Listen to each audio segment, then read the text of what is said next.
Pertama-tama izin memperkenalkan terlebih dahulu. Perkenalkan, nama saya Muhammad Riki Septian dengan NRP 2340104140. Perkenalkan, nama saya Anantari dengan NRP 2340104149. Perkenalkan, nama saya Lia Mardiati Soleha dengan NRP 234010159. Ini saya akan menjelaskan tentang latar belakang Nadia Bakery.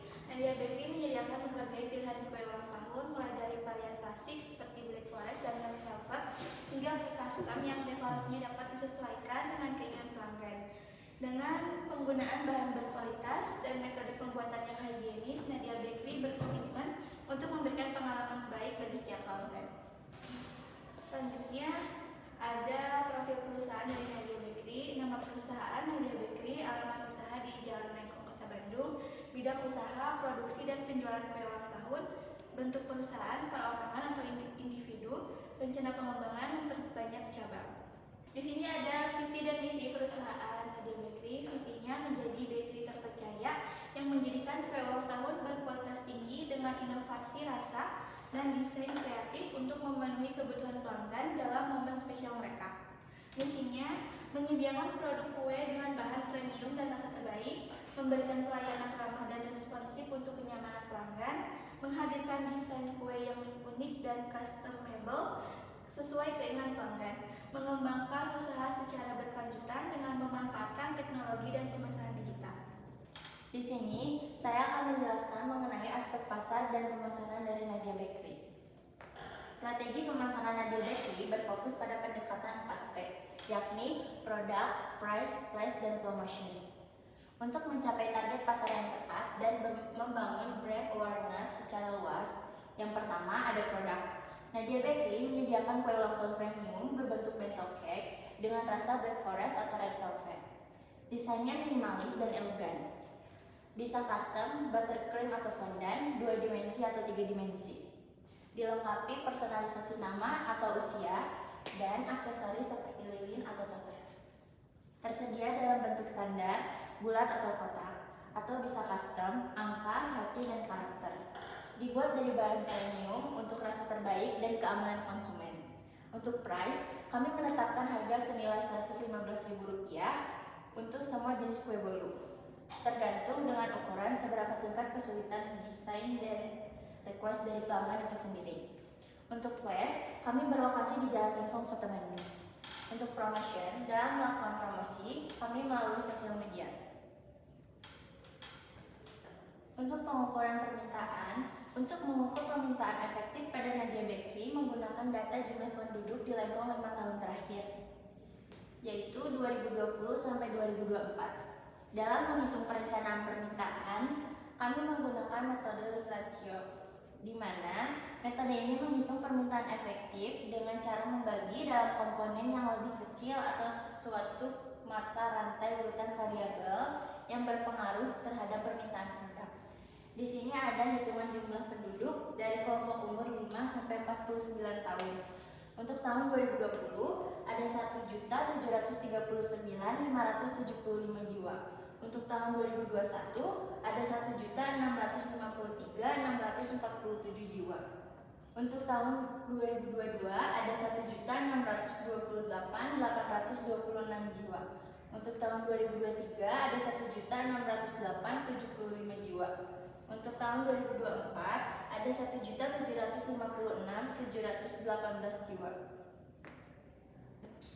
Untuk selanjutnya di sini ada metode link ratio jumlah penduduk, yaitu konsumsi 80%, pangan 60%, makanan tambahan 50%, manis 50%, dan juga bakery-nya 60%. Selanjutnya ada pengukuran permintaan. Untuk tahun 2020 sendiri jumlah penduduk Kota Bandung yaitu 71.082 penduduk. Untuk formulanya 80% dikali 60% dikali 50% dikali 50% dikali 60%. Jadi permintaan efektifnya 5.117.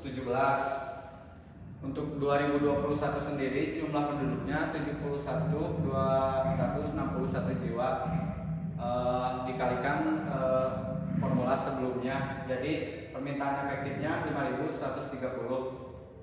Untuk tahun 2022 jumlah penduduknya 71.180 jumlah penduduk. Untuk formulanya dikalikan dengan formula yang sama. Untuk permintaan efektifnya 5.124. Untuk tahun 2023 sendiri jumlah penduduknya 71.824 dikalikan dengan formula yang sama. Permintaan efektifnya 5.171. Untuk tahun 2024 jumlah penduduknya 71.906 jiwa dikalikan dengan formula yang sama. Total permintaan efektifnya 5.177. Untuk pengukuran permintaannya sendiri di tahun 2020 permintaan efektifnya 5.117. Untuk harganya sendiri kita menetapkan harga 90.000, XY-nya 460.530.000 dari permintaan efektif dikali harga.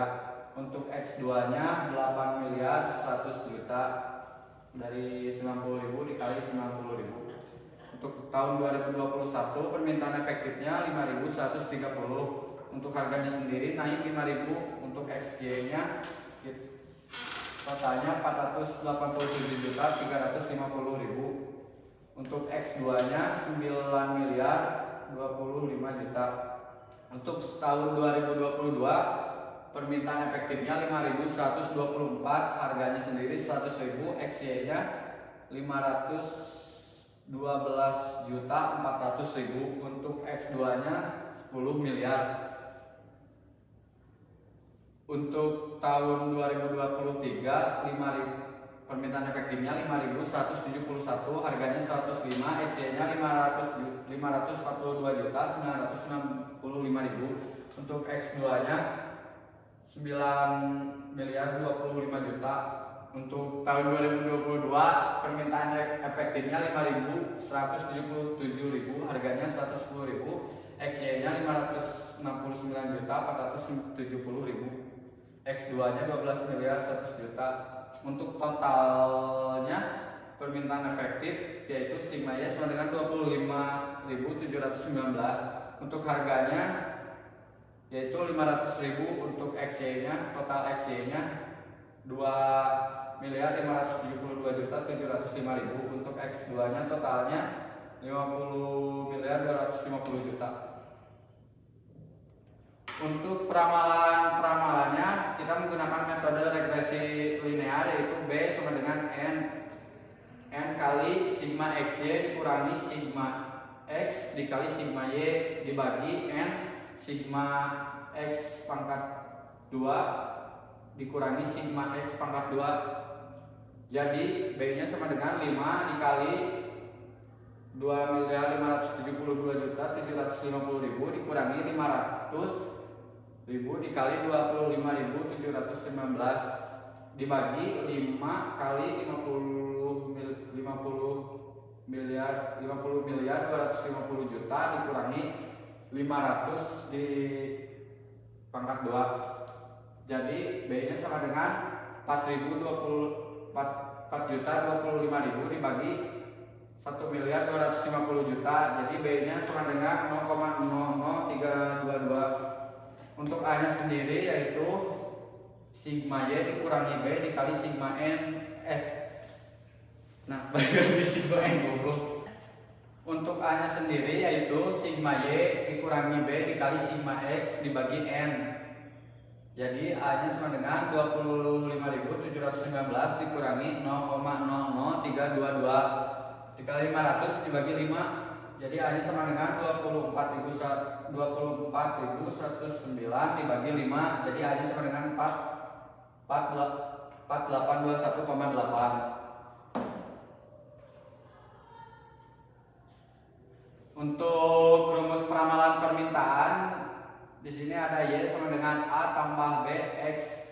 Untuk Y 2025 yaitu 4821,8 ditambah 115. Jadi totalnya 5.192. Untuk 2026 4821,8 ditambah 120 sama dengan 5.208. Untuk 2027 821,8 ditambah 125 totalnya 5.224. Untuk Y tahun 2028 821,8 ditambah 130 totalnya 5.240. Untuk Y 2029 4821,8 ditambah 135 jadi totalnya 5.256. Selanjutnya ada perkiraan penjualan PE asumsi. Yang pertama tahun 2025 ada permintaan efektif 5.117 dan di sini ada persenan dari kelompok umur yang akan membeli dari umur 10 sampai 34 dan di sini ada angka berapa banyak pembelian yang akan dibeli kelompok umur tersebut dalam 1 tahun. Yang pertama 5.117 dikali 35% dikali 12 hasilnya 21.491. Yang kedua 25% dikali 10 hasilnya 12.793. Untuk yang ketiga 20% itu untuk kelompok umur 20 sampai 24 tahun banyak pembelian 8 hasilnya 8.187. Yang keempat ada 10% itu kelompok umur 15 sampai 19 tahun banyak pembeliannya 6 kali hasilnya 3.070. Yang kelima 5% kelompok umur 10 sampai 14 tahun banyak pembelian 3 hasilnya 768. Total keseluruhannya 46.309. Untuk tahun 2026 rumus perhitungannya masih sama. Yang 2026 permintaan efektifnya 5.130 dikali 35% dikali 12 hasilnya 21.546. 25% kelompok umur 25 sampai 29 banyak pembelian 10 hasilnya 12.825. 20% dari kelompok umur 20 sampai 24 banyak pembelian 8 hasilnya 8.208. Untuk kelompok umur 15 sampai 19 yaitu 10% banyak pembeliannya 6 hasilnya 378. Untuk kelompok umur 10 sampai 14 itu 5% banyak pembelian 3 hasilnya 770. Hasil keseluruhan 46.427. Untuk tahun 2027 permintaan efektifnya 5.124. Untuk kelompok umur yang akan membeli kue 30 sampai 34 itu 35%. Banyaknya pembeliannya dalam satu tahun 12.000 hasilnya 21.521. Untuk kelompok umur 25 sampai 29 tahun itu 25%. Banyak pembeliannya 10 hasilnya 12.810. Untuk kelompok umur 20 sampai 24 itu 20%, banyak pembeliannya 8 hasilnya 8198. Untuk kelompok umur 15 sampai 19 tahun itu 10%, banyak pembeliannya 6 kali jadi hasilnya 3074. Untuk kelompok umur 10 sampai 14 tahun itu 5% dan banyak pembelian 3 kali hasilnya 769. Hasil keseluruhan 2027 adalah 46.372.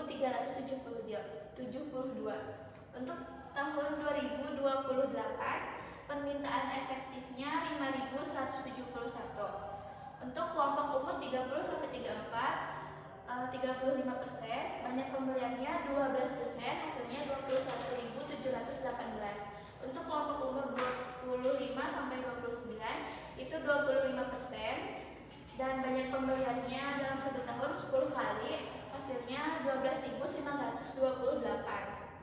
Untuk kelompok umur 20 sampai 24 itu 20%, banyak pembeliannya 8 kali dalam 1 tahun hasilnya 8.274. Untuk kelompok umur 15 sampai 19 tahun itu 10% dan banyak pembeliannya 6 kali dalam 1 tahun hasilnya 3.103. Untuk kelompok umur 10 sampai 14 tahun itu 5% dan banyak pembeliannya 3 kali hasilnya 776. Hasil keseluruhan permintaan efektif asumsi 2028 adalah 46.798. Untuk tahun 2029, permintaan efektifnya 5.177. Untuk kelompok umur 30 sampai 34 yang akan membeli adalah 35% dan banyaknya pembelian dalam 1 tahun adalah 12. Hasilnya 21.743. Untuk kelompok umur 25 sampai 29 itu 25% dan pembeliannya 10 kali, hasilnya 12.943. Dan untuk kelompok umur 20 sampai 24 itu 20% dan banyak pembeliannya dalam 1 tahun itu 8 kali, jadi hasilnya 8.283. Untuk kelompok umur 15 sampai 19 tahun itu 10% dan banyak pembeliannya 6 kali, hasilnya 3.106. Untuk kelompok umur 10 sampai 14 tahun itu 5%, banyak pembeliannya 3 kali, hasilnya 777. Hasil keseluruhannya tahun 2029 itu 46.852.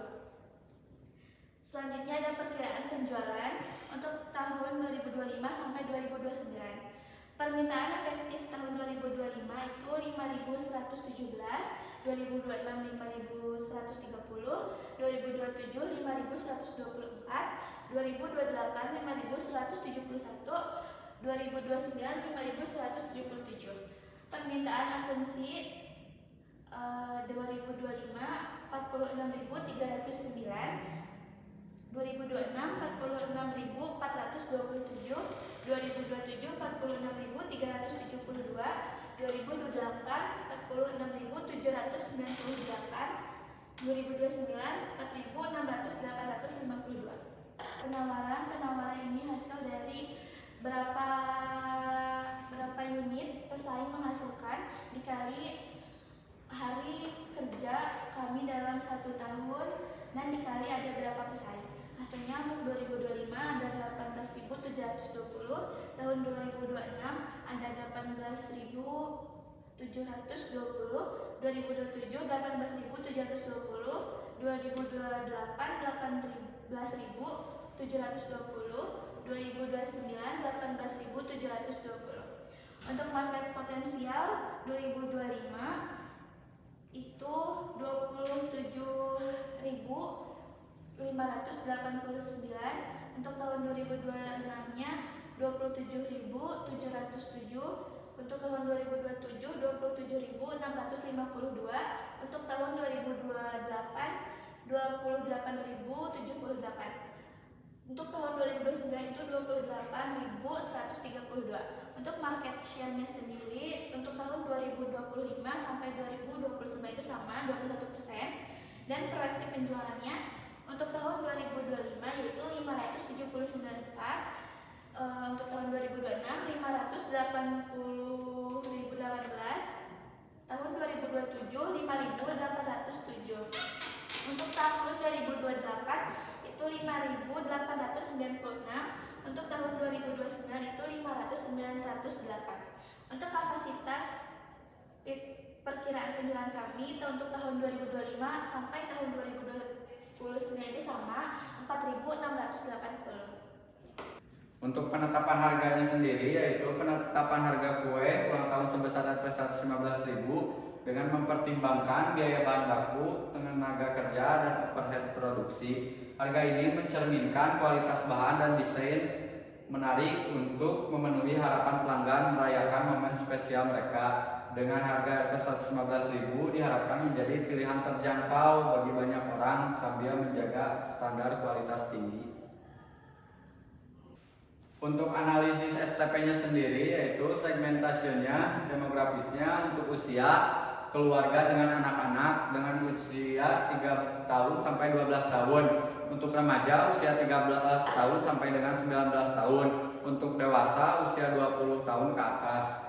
Untuk status sosial ekonominya sendiri yaitu keluarga kelas menengah dan atas yang mencari kue dengan bahan berkualitas dan harga terjangkau. Untuk psikografisnya sendiri, gaya hidupnya keluarga yang lebih memilih produk lokal dan homemade Untuk nilai-nilainya sendiri yaitu pelanggan yang menghargai keunikan, kreativitas, dan personalisasi dalam kue ulang tahun. Untuk geografisnya, lokasi wilayah perkotaan. Targetingnya yaitu difokuskan pada keluarga dengan anak-anak yang merayakan ulang tahun, remaja dan dewasa muda yang ingin merayakan momen spesial, serta pelanggan untuk mencari kue custom. Untuk positioningnya sendiri yaitu menekankan kualitas homemade dengan bahan-bahan segar dan alami, menawarkan opsi kustomisasi untuk desain dan rasa, serta menetapkan harga yang terjangkau agar dapat diakses oleh berbagai kalangan. Selanjutnya ada penilaian aspek keuangan Nadia Bakery. Untuk kebutuhan dananya yaitu yang pertama ada analisis kebutuhan. Untuk total biaya bahan bakunya sendiri ada 73.265.000. Untuk biaya overhead variabelnya sendiri yaitu ada 1.490.000. Jadi total modal kerja variabelnya 74.755.000. Untuk modal kerja tetapnya sendiri biaya overheadnya per tahun totalnya 17.520.000. Untuk biaya tenaga kerja langsungnya per tahun total gaji karyawannya 48 juta. Jadi total modal kerja tetapnya per tahun yaitu 65.520.000. Untuk sumber dananya modal kerja per tahunnya 65.520.000. Untuk modal kerja variabelnya 74.755.000. Untuk aktifannya sendiri yaitu 8.424.000. Jadi total sumber dana per tahun yaitu 148.699.000. Untuk sumber dananya kebutuhan dana 148.699.000. Untuk modal sendiri yaitu 8.699.000. Untuk pinjamannya 140 juta. Untuk bunga kreditnya 6%, jadi jatuh temponya 5 tahun. Selanjutnya ada harga pokok produksi per hari. Untuk total bahan baku per harinya yaitu Rp 1.338.000. Untuk biaya tenaga kerja langsungnya Rp 153.846 rupiah. Untuk biaya overhead pabriknya per hari Rp 56.153 rupiah. Untuk biaya overhead variabelnya sendiri 4.075 rupiah.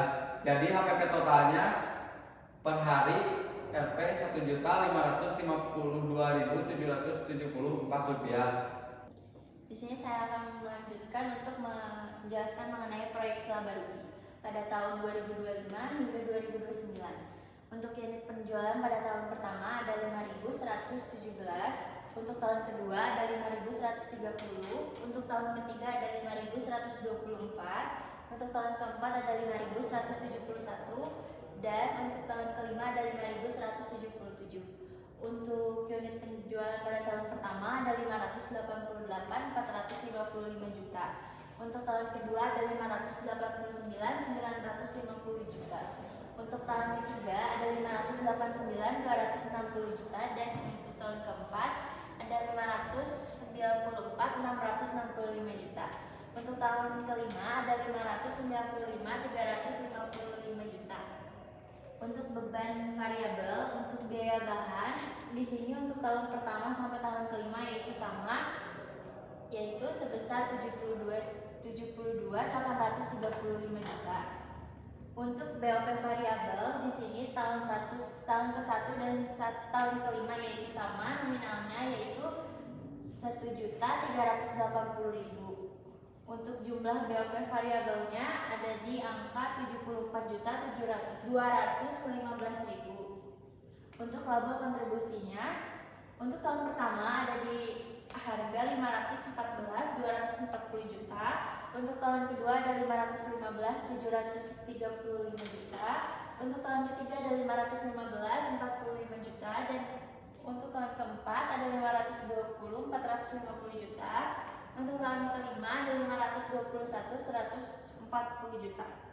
Untuk beban tetap gaji karyawan pada tahun pertama dan sampai tahun kelima di rincian yang sama yaitu 48 juta. Untuk listrik dan bangunan juga sama di tahun ke-1 sampai ke-5 yaitu 15.600.000. Untuk penyusutan di tahun pertama sampai tahun ke-5 juga sama yaitu 1.790.000. Untuk jumlah beban tetap di tahun pertama sampai ke tahun ke-5 yaitu ada di harga Rp65.390.000. Laba sebelum pajaknya pada tahun pertama ada 448.850 juta. Pada tahun kedua ada 450.345 juta. Pada tahun ketiga ada 449.655 juta. Untuk tahun keempat ada 455.60 juta. Untuk tahun kelima ada 455.750 juta. Untuk pajaknya 12%. Untuk tahun pertama ada di angka 53.862 juta. Pada tahun kedua ada di angka 41.400 juta. Pada di tahun ketiga ada di angka 53.958.600 juta. Pada tahun keempat ada di angka 54.607.200 juta. Pada di tahun kelima ada di angka 54.690 rupiah. Laba setelah pajaknya di tahun pertama di angka 394.988 juta. Di tahun kedua ada di angka 303.600 juta rupiah. Pada di tahun ketiga ada di angka 395.696.400 rupiah. Pada di tahun keempat ada di angka 400.452.800 rupiah. Pada di tahun kelima ada di angka 401.060.000 rupiah. Untuk ARR-nya sendiri ada di 268,65%. Untuk proyeksi arus kasnya di tahun pertama yaitu pada penjualan ada 588.455. Pada tahun kedua ada 589.950. Pada tahun ketiga ada 589.260. Pada tahun keempat ada 594.665. Di tahun kelima ada 595.355 rupiah. Untuk arus kas keluarnya, investasi kami menetapkan di harga. Untuk proyeksi arus kasnya di tahun pertama sampai tahun kelima pada arus kas masuk yaitu penjualan di tahun pertama ada 588.455. Di tahun kedua ada 589.950. Di tahun ketiga. Untuk proyeksi arus kasnya di tahun pertama sampai tahun kelima pada arus kas masuk atau penjualannya di tahun pertama ada di 588.455. Di tahun keduanya ada 589.950. Di tahun ketiganya ada di 589.260. Di tahun keempat ada di 595.665. Di tahun kelima ada 595.355. Untuk arus kas keluarnya, investasi kami menetapkan di harga 148.039. Untuk biaya bahan pada tahun pertama hingga tahun kelima ada di angka yang sama yaitu 72.835. Untuk BOP variabel di tahun pertama hingga tahun kelima juga sama, kami menetapkan di 1.380. Untuk gaji karyawan di tahun ke-1 sampai tahun kelima juga sama yaitu 48 juta.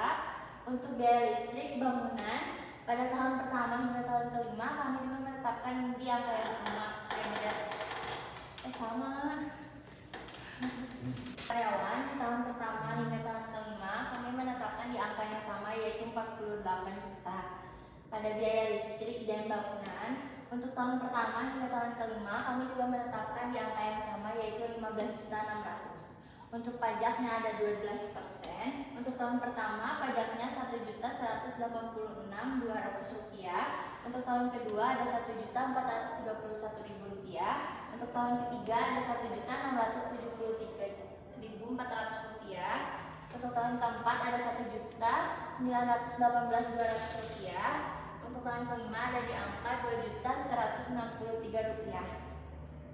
Untuk jumlah arus kas keluarnya,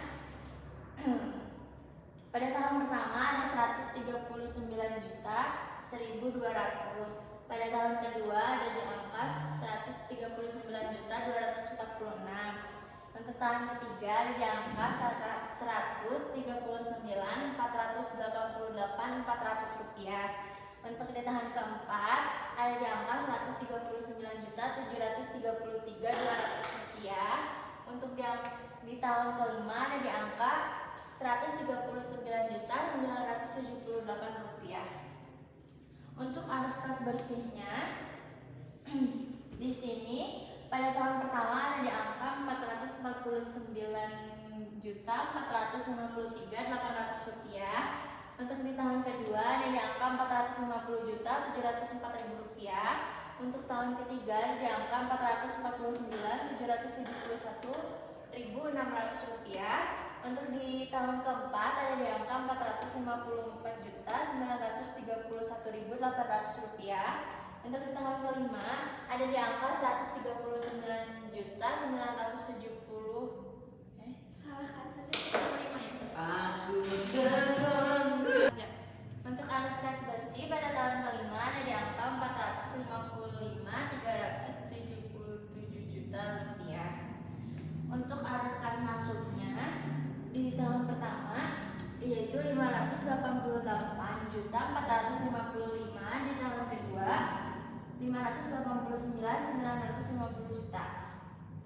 Untuk sisa investasi pada tahun pertama ada di Rp440.416. Di sini payback periodnya ada di 1 tahun 9 bulan 239, dinyatakan layak. Untuk arus kas masuknya pada tahun pertama ada di angka Rp449.453.800. Untuk di tahun kedua ada di angka Rp450.704.000. Untuk di tahun ketiga ada di angka Rp449.771.600. Untuk di tahun keempat ada di angka Rp454.931.800. Untuk di tahun kelima ada di angka Rp455.377.000. Di sini NPV-nya Rp2.112.199.200. Dinyatakan layak. Untuk profitability index-nya ada di 15,268. 15, ya. Dinyatakan layak. Untuk IRR-nya ada di 303,54%. Dinyatakan layak. Selanjutnya ada aspek manajemen dari usaha Nadia Bakery. Kepemilikan dan peran pemilik Nadia Bakery merupakan usaha perseorangan di mana pemilik berperan sebagai penyedia modal, pemimpin, dan pengelola operasional. Tugasnya meliputi mengawasi karyawan dan terlibat langsung dalam proses penjualan, mencatat keuangan, mengelola kas, dan mengatur pengadaan bahan baku produksi. Untuk tenaga kerja Nadia Bakery ada 2, ada koki dan pelayan. Selanjutnya ada aspek hukum Nadia Bakery. Nadia Bakery beroperasi sebagai usaha perorangan dengan pemilik yang bertanggung jawab penuh atas seluruh aktivitas usaha, termasuk pengelolaan operasional, keuangan, dan risiko bisnis. Dalam struktur ini tidak ada pemisahan antara aset pribadi dan usaha, sehingga cocok untuk skala usaha mikro atau kecil dengan modal terbatas. Sebagian dana usaha diperoleh dari pinjaman bank atau lembaga keuangan dengan jaminan aset pribadi pemilik yang dapat dialihkan jika terjadi gagal bayar. Untuk mendukung legalitas usaha, Nadia Bakery telah menyiapkan berbagai perizinan termasuk TDP atau tanda daftar perusahaan, SITU atau Surat Izin Tempat Usaha, SIUP atau Surat Izin Usaha Perdagangan, NPWP atau nomor pokok wajib pajak, serta dokumen AMDAL jika diperlukan. Selanjutnya ada aspek ekonomi dan sosial usaha Nadia Bakery. Dari sudut pandang makro, Nadia Bakery turut berkontribusi terhadap perkembangan sektor UMKM yang merupakan bagian penting dari perekonomian Indonesia. Dengan berkontribusi dalam pembayaran pajak UMKM dan bertransaksi dengan pelaku ekonomi lokal, Nadia Bakery memainkan peran dalam meningkatkan pergerakan ekonomi di wilayahnya. Keberadaan bisnis ini juga dapat mendorong inovasi di bidang kuliner dan meningkatkan daya saing dalam industri makanan olahan. Selanjutnya,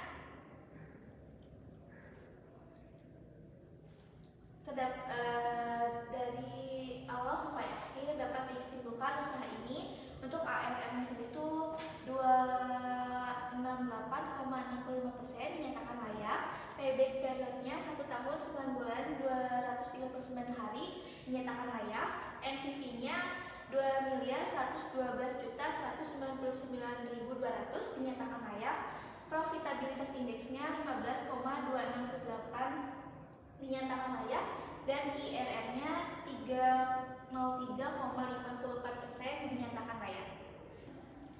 Sekian presentasi dari kelompok kami, usaha Nadia Bakery. Mohon maaf apabila ada kesalahan dalam penyampaian dan perhitungan. Terima kasih. Sekian. Wassalamualaikum warahmatullahi wabarakatuh.